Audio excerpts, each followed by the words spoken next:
Welcome to the Bookkeeper, where timeless wisdom isn't just explored, it's experienced. If you've ever felt overwhelmed by the chaos of life, crushed by pressure, or stuck in your own head, this is the script you didn't know you needed. Today, we explore one of the most powerful mental frameworks ever created. It's not a trend, not a hack, not a quick fix. It's a philosophy forged by emperors, warriors, prisoners, rebels, and now reshaped for our modern world.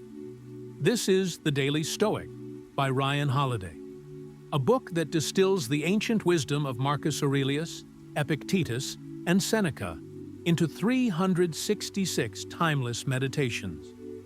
But this isn't a history lesson.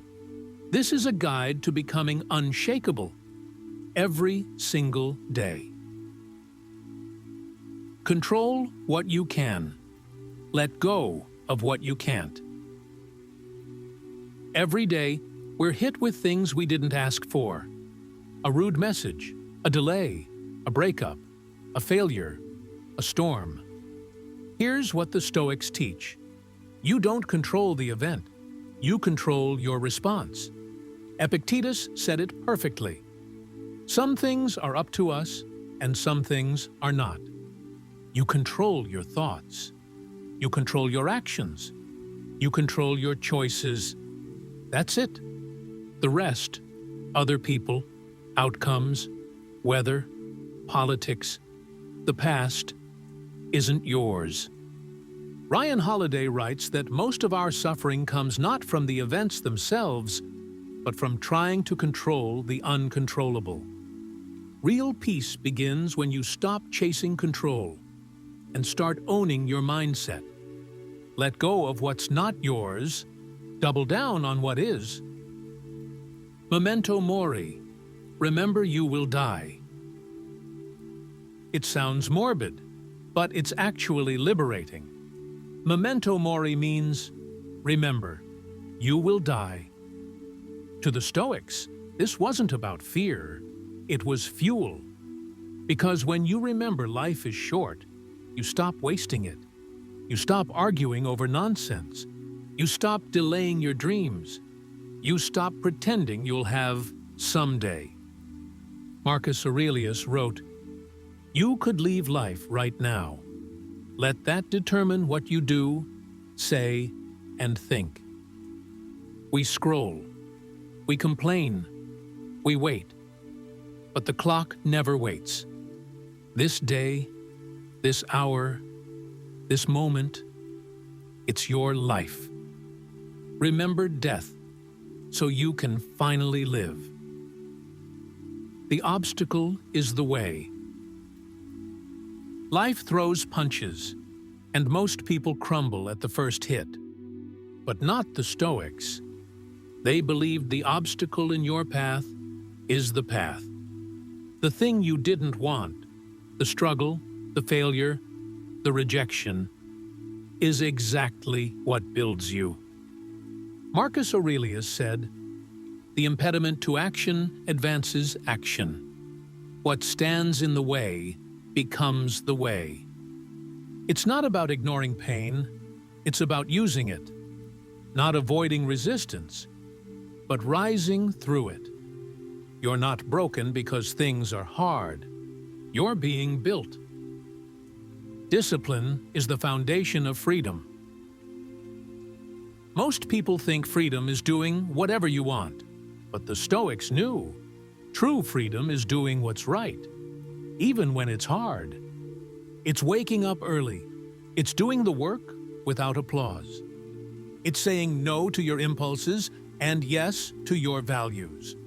Ryan Holiday says, "Discipline is destiny." Because without discipline, your emotions control you. But with discipline, you control you. Seneca said, "Most powerful is he who has himself in his own power." Freedom doesn't come from giving in. It comes from rising up. Ego is the enemy. There's a voice in your head. I already know this. I'm better than them. I don't need to improve. That voice, that's ego. And the Stoics crushed it daily. Ego blinds you. Ego isolates you. Ego ruins greatness before it starts. Marcus Aurelius reminded himself, even as an emperor, you are just a man, a tiny part of the universe. You will die. Humility keeps you grounded.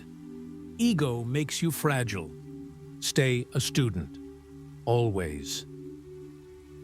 Pause, breathe, respond. Someone insults you. The deal falls apart. Your plans go up in flames. What do? The average person reacts. The Stoic responds. There's a sacred space between what happens and how you act. That space is power. Holiday calls it the gap. The Stoics trained in it. Marcus Aurelius said, you don't have to turn this into something. It doesn't have to upset you. Next time the heat rises, pause. Choose your response. Be the thermostat, not the thermometer. Amor fati, love your fate. Some people endure life. The Stoics embraced it, all of it. They called it amor fati, love of fate. Not tolerate it, not survive it. Love it. Love the delay. Love the detour. Love the failure. Love the pain. Not because it's easy, but because it shapes you. Marcus Aurelius wrote, a blazing fire makes flame and brightness out of everything that is thrown into it. Burn what life throws at you into fuel. You are not your emotions. You feel anxious, angry, empty.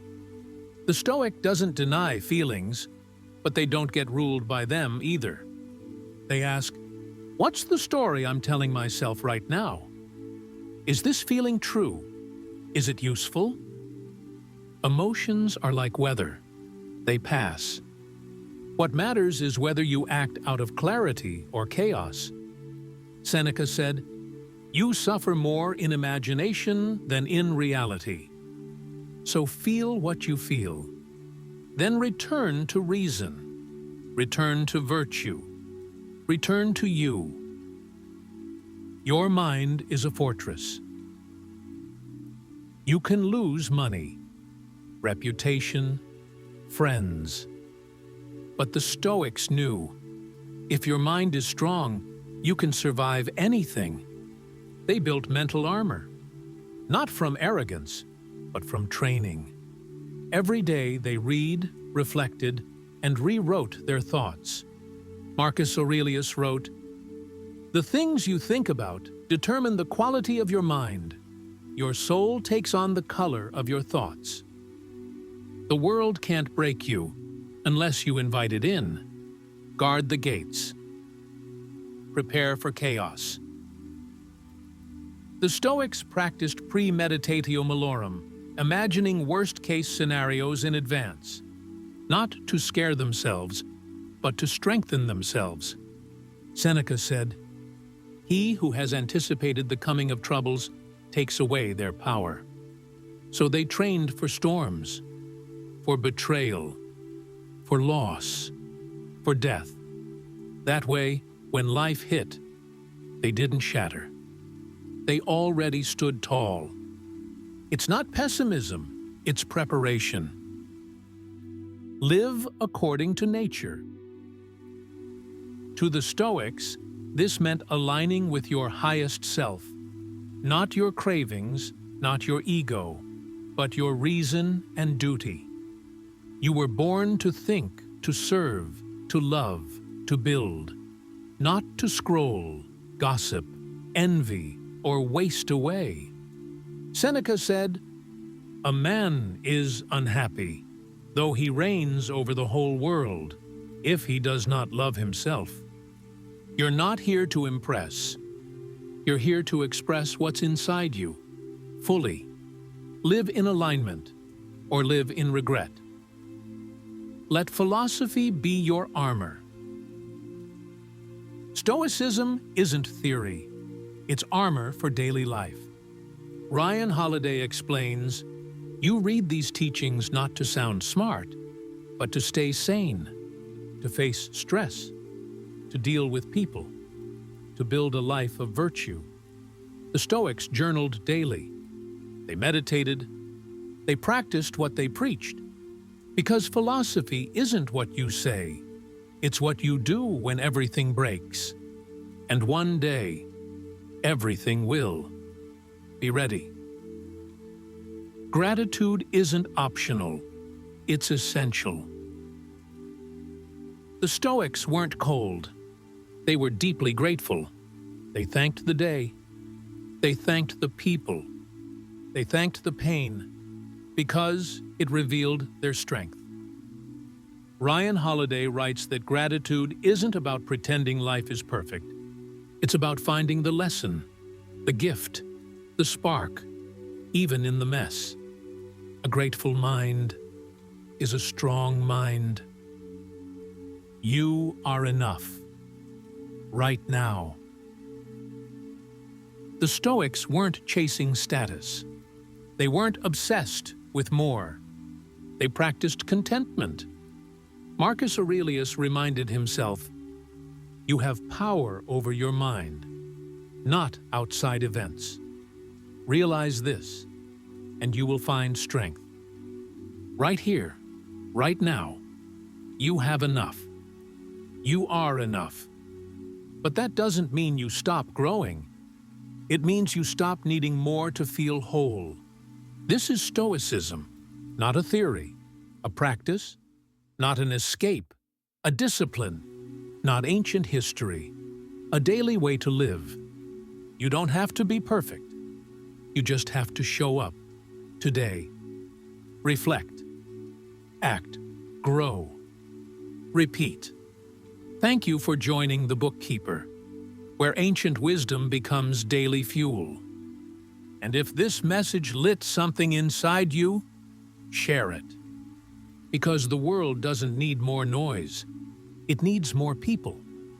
With a strong mind, a calm soul, and an unshakable heart.